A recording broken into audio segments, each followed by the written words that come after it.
Hello everyone. In this video, we have an old hard drive sent by a viewer for data recovery. It is a Hitachi Deskstar 250GB SATA hard drive. Based on the owner's description, the ribbon cable to the hard drive motor has broken, and they have already attempted to fix it, but were unsuccessful. In this video, we are going to try to repair it, but only to recover the data. This type of hard drive is already quite old, and with an issue like this, we definitely would not want to continue using it afterward. As we can see, the ribbon cable is indeed snapped, and it looks like the connector on the board has broken off along with some traces. We are going to use enameled wire to reconnect the board to the motor and see if that allows us to read the drive. Let's make these connections.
Okay, it's now reconnected.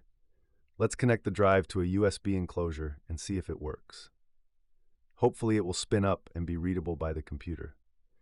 I can hear the drive spinning up, which is a very good sign. Now let's see if the computer can detect it.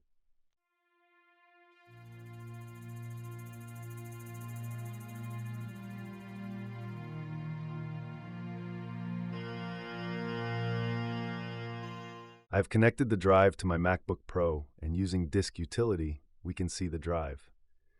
After opening it, we can successfully see the contents. For privacy reasons, I will have to blur the content, but the drive is now working and can be backed up.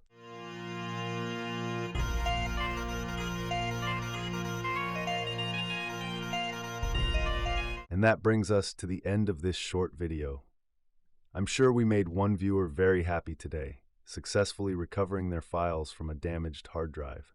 If you enjoyed this video, don't forget to hit the like button, subscribe to the channel, and ring the notification bell so you won't miss future videos.